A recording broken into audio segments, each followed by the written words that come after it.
कार्यक्रम पार पडलाय। राष्ट्रीय स्तरावरचा कार्यक्रम महाराष्ट्रात मुंबईत पार पडतोय। सगळे नेते मंत्री महोदय त्या ठिकाणी, पण त्याच्यावर असलेला जो बॅकड्रॉप आहे त्याच्यावर फक्त इंग्रजी आणि हिंदी या भाषेतच आशय आहे, मराठी भाषेतला आशय पाहायला मिळाला। मला तर वाटतं हेच तर दुर्दैव आहे। आणि सगळे जर शंड लोक तिथे बसले असतील तर मराठी माणसांनी करायचं काय?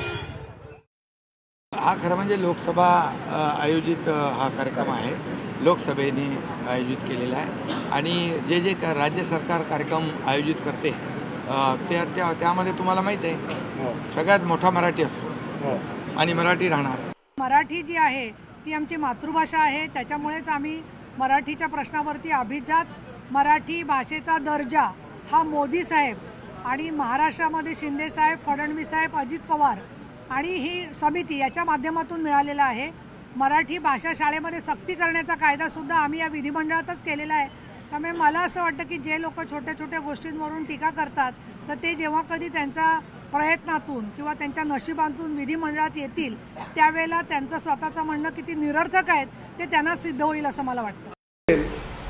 ज्याचा छोट्याशा सभागृहात जाण्याची हिंमत नाहीये किंवा पात्रता नाही, तो जर सर्वोच्च सभागृहामध्ये जाणाऱ्या व्यक्तींना शंड म्हणत असेल, म्हणजे मुख्यमंत्र्यांपासून 2288वा आमदार किंवा आमच्या विधान परिषदेतील 78 सगळे सदस्य या सर्वांना जर शंड म्हणण्याची हिंमत कुणी दाखवत असेल तर त्याला त्याची जागा आम्ही दाखवू। संदीप देशपांडे सुद्धा या सभागृहाचे एका काळामध्ये सभासद राहिलेले आहे। त्यामुळे महाराष्ट्राचं हे सर्वोच्च सभागृह आहे आणि या सभागृहाच्या लोकांमध्ये बसलेल्यांना शंड म्हणणं मला तरी वाटतं की हे संस्कृतीला शोभून नाही आहे। त्यांना त्यांच्यापेक्षा आपल्याला जास्त वाईट बोलता येतं, पण शेवटी प्लॅटफॉर्मवर आपली बाजू मांडणं आणि कोणाला शंड म्हणणं याच्याने जर त्यांना पुशारकी वाटत असेल तर मग बाकीच्या गोष्टी खालच्या लेवलवर जाऊन आम्हालाही बोलता येऊ शकतात। सभागृहाचा अपमान आहे। येणाऱ्या काळामध्ये बरेच आमदार याच्यावर हक्कभंग मांडल्याशिवाय राहणार नाही आणि त्यांना त्यांची जागा दाखवल्याशिवाय राहणार नाही असा माझा विश्वास आहे। ठीक आहे, माझा शब्द झोंबला असेल पण त्याच्यावर त्यांनी विचार केला पाहिजे।